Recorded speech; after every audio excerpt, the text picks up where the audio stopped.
I'm Kimberly, and this is Inside Exec.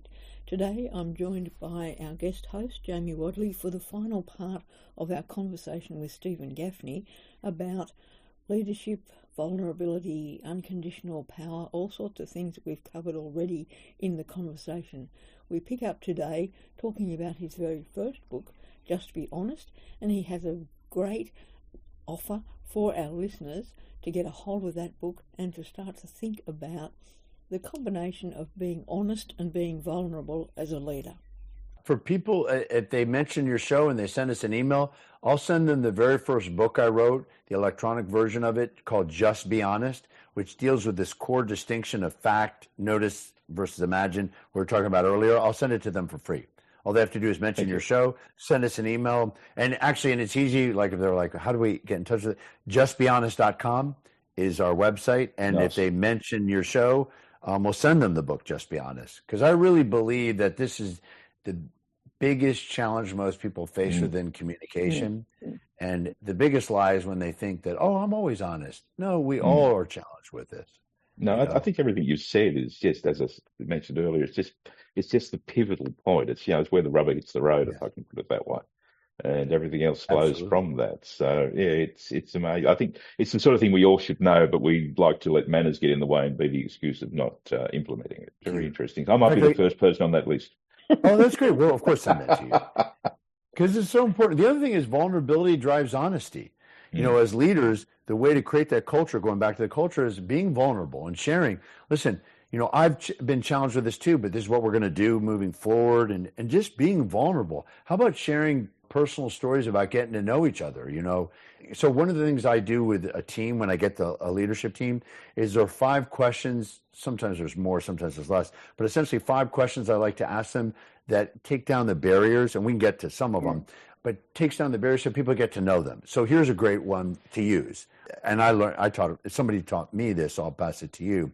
You say to somebody, what are the 3 pivotal events that happened in your life that defined who you are and how you became who you became today? In other words, I always call it like the movie question. If they're making a movie about you and they could only do 3 situations, which would be the 3 pivotal events? And people have revealed major stuff in sessions, like immediately how they grew up, or they were an orphan, or their parents, all kinds of stuff, or they were, dirt poor, and, all kinds of things, or they got fired from a job and they didn't know what to do, all kinds of things. And then after people share the answers to that question and some other ones, but when they share the answer to that question, people realize, oh my gosh, now I understand why you are that way. So, being vulnerable, or vulnerability inspires honesty. And so one step is for us to be vulnerable. It's interesting because in my training sessions, I use a question right at the start that is about people's middle names. So, do you have a middle name? How did you get it? And if you had your choice, what would your middle name be? And it's really as revealing. But the best part for me is that the group will turn on me and say, well, what's yours? And bonus, I don't have one. You don't have a middle name? Oh, I do not. Really cool. Okay, so why is that? My parents chose my first name because it was going to be suitable for a boy or a girl.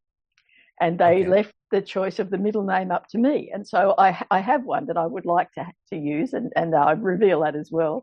The best part of the story is that I can talk about my brother, because when Mum was pregnant with my brother, she decided that it was going to be another girl. And so they had Fiona picked out as the name. And of course, it was a boy.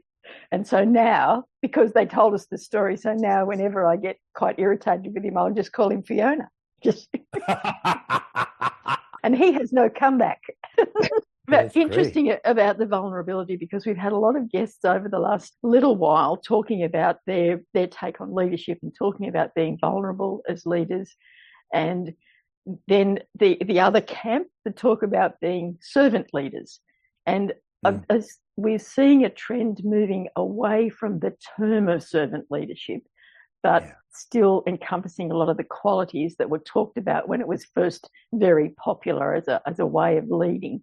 Do you see a change in leadership thinking across the people that you're seeing? Well, what I see right now is the biggest challenge overall is leaders having to deal with uncertainty and great volatility.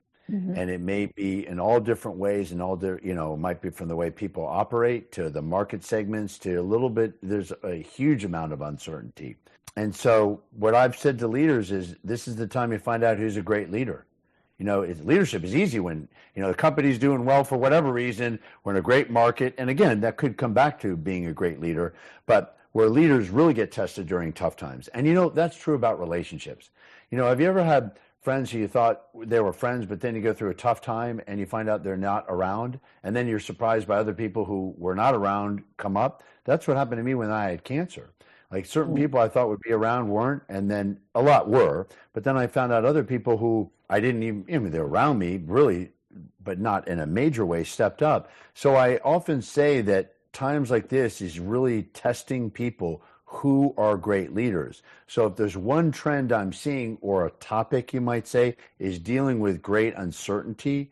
And then you're right, people tend to, there's a terminology that people latch on, and then they sometimes overlatch on and they lose sight of the meaning of it, and then it goes away. But it still comes back to great leaders listen to employees, but you also have to lead. Leadership is not about popularity. It's about doing the right thing. And sometimes that's unpopular in the moment, but the right thing to do with an organization and with other people around.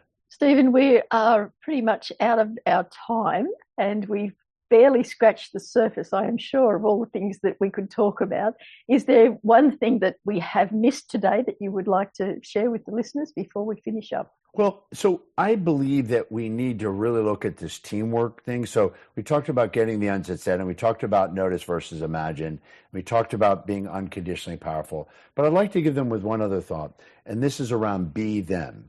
And so we developed a whole online system that's accessible to everyone. If they're interested, they, again, can contact us. But no matter what, we want to give them that Just Be Honest book. But be them is the concept of getting out from our world into somebody else's world. But it's not just walking their shoes. It's being them. And sometimes somebody will say, I'm really having a hard time with that person. I'll say, well, do you know why they're that way? What drives them? Could you be them? And they say, no, I can kind of get it. And I'm like, no, be them. And here's the threshold. Means that could you play them in a movie? In other words, if you were assigned them as a character, could you move, operate, talk like them? Do you know them so well? And so what I have found over the years is so often people who don't get along with other people, they really aren't getting and being that other person. Be them doesn't mean agree with them. It just means getting them, but profoundly, and understanding where they're coming from, whether or not we agree. Because once we understand their perspective, then we can start to work with them to bring them to our perspective, or compromise, or drive consensus, or whatever it takes, so we work and move forward and have great relationships and also great teams. Was this what you would like? So for me, it was great. Yeah, it's content rich, which is what we need for these podcasts. And anything I could do, is there anything I could do for either one of you?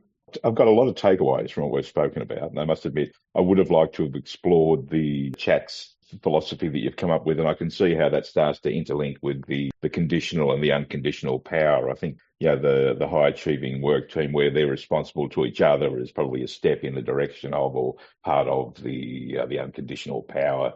When I thought about it, I thought about it in military terms, and I thought, well, we have the conditional power of someone like a Marine who does what the sergeant says or what their higher ups say, and then we have people like the Navy SEALs who are all essentially dependent on one another.